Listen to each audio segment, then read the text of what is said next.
Hey, I'm Brent. I'm Brett. I'm Clay. I'm literally Jared. And we're afraid not. And today is not your day. So today we're going to be talking about our Monday mix of the week. So we'll just go ahead and get rolling. Brent, what was your Monday morning mix? My Monday mix was Foo Fighters' Wasting Light. The reason I chose it is because when I think of modern rock, the first band I think of is the Foo Fighters. And I think it is their most complete album. It's my favorite album of theirs. There's a lot of catchy hooks in it, and it's a very mature album. Songs like Walk and These Days really show the progression of Dave Grohl's songwriting over his career. Awesome album. Rosemary's on that album, isn't it? Rosemary. I love that song. Yeah, my favorite personally is Arlandria, but there's a lot of really cool fan-made videos online for those fans made music videos a while back, and they released those recently on YouTube. Pretty cool to check out. Yeah, pretty much. It's hard to do anything wrong whenever you're the biggest rock band in the world. It's true. All right, Clay, what was yours? Yeah, I had 2112 by Rush. The reason I picked it, kind of piggybacking off of what Brett did last week, was Pretty Odd from Panic at the Disco. Rush, in that time period, it was their fourth album, and they go in to record stuff, and all the execs are with them, and they're like, hey guys, look, nobody's buying this kind of thing you're probably going to try and put out. Just go ahead and kind of conform back to your old rock ways, kind of hit like your first album sound. Kind of like The Machine. Pretty much.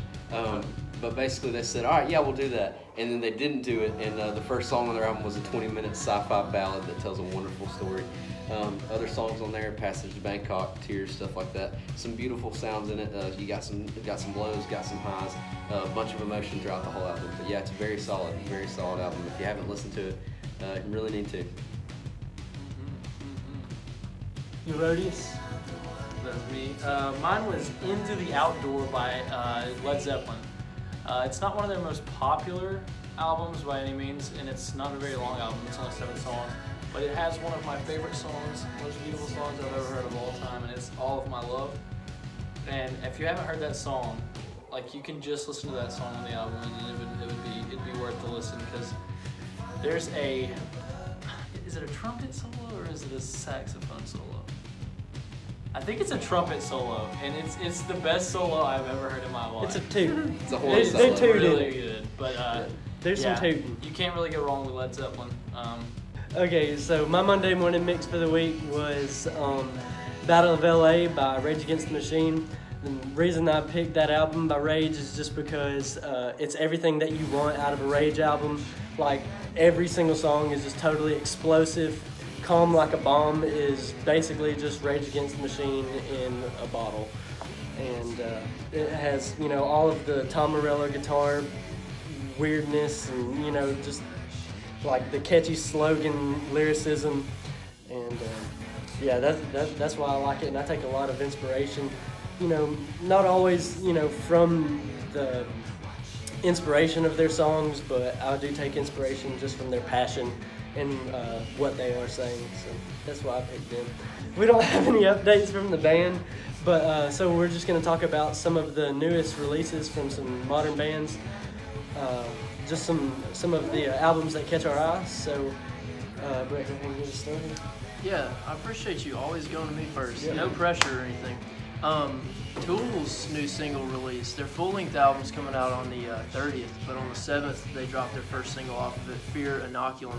If you haven't listened to it, I would recommend that you go and listen to it. About 10 minutes long, but that's pretty standard for Tool. Man, as always, they're so dynamic. Tool is one of those bands where they can lull you in and really draw you in with their instrumentation. There's like a real tribal feel to the drums in Fear Inoculum, and a real low-key pattern throughout that in true Tool form rises into like a huge swell by the end of the song and just has you headbanging and just beating your head against the dashboard pretty much. But for those that have waited forever for the newest Tool album, it's right up their alley and pretty much standard. Picked up right where they left off. Let me cut you off there. You want to talk about headbanging? Dragonforce just came out with a new album, and the song that stuck out to me the most was Highway to Oblivion. It's classic dragonforce. There's not much change. Yeah, I it's hope that's not what you're Herman expecting from me. Herman Lee absolutely shredding the guitar, and the video, actually the music video, is almost on a Tron level. It's got a lot of like futuristic vibes to it, and I don't know, their sound is just, you're gonna like it or you're gonna love it. It's a power metal kind of sound, and I grew up playing Guitar Hero, and Yep. if you were gonna beat a song, it was gonna be Through the Fire and the Flames, and that's just how it is. And actually, speaking of Guitar Hero, this guy was on Twitch playing, trying to beat the song full combo, which means not missing a note, not adding new notes, or more notes than you're supposed to. He spent 7 hours in one setting, one time, trying to beat this song on expert. Obviously, why else would you play on anything else? But Was he on hyperspeed mode though?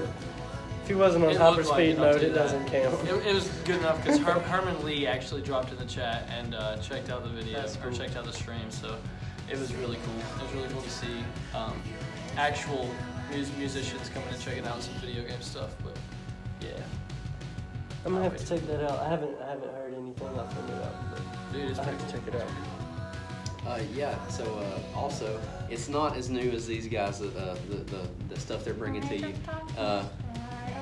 But Greta Van Fleet, months back, dropped their second album, Anthem of the Peaceful Army. People have a lot of different looks at this band. Some people praise them, some people hate them.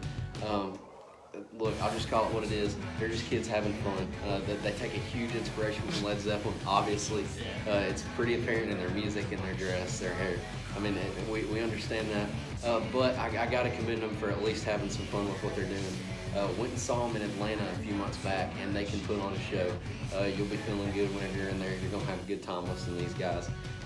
But yeah, Anthem of the Peaceful Army is a great album, and I recommend it for anybody to check out. Some good chill songs there. You've got some more somber stuff, just kind of with the big pipe organ and stuff like that, harking back to some older rock. But it got some beautiful sounds in that album, man. Yeah! And the Dude, screams. I don't care what anybody says. Their guitarist can lay down some stanky riffs. And he will solo at the end of every song. Hands down. I'm cool with that. Back to old rock and roll. I'm so cool with He that. will, man. There were solos left and right out of that guy, and he absolutely killed it. He did. He put on a show, man. He did. Alright, so I don't know if y'all have heard of this band, but they've only had 2 full-length albums, but this band called Dreamers. They just came out with a new album this year. It's called Launch Fly Land, and what they've done is they've kind of blended the whole pop and rock thing. So they got a lot of electronic dance kind of stuff going on, a lot of synth going on, a lot of hip-hop beats and stuff with the music, but it's also like very traditional punk rock. So it's pretty interesting to listen to. I know, like, whenever you think of pop punk, like, everybody thinks of like Yellow Card and like A Day to Remember and stuff like that back in the day. But this is like, I would call it pop punk, but in a way that you've literally never heard before. So it's pretty awesome. But other than that, we don't have anything new. We are still planning on going to the studio on the 24th, so can't wait to get that music for y'all. But until then, just don't forget to like us on Facebook, don't forget to share this video, and don't forget to go like us on our other social media too. Go follow us on Instagram and make sure to subscribe and hit the notification bell on YouTube so you can see every time we post a video. Thanks guys. Love you guys. Hey, don't forget, support our Kickstarter. Love you. We don't have one.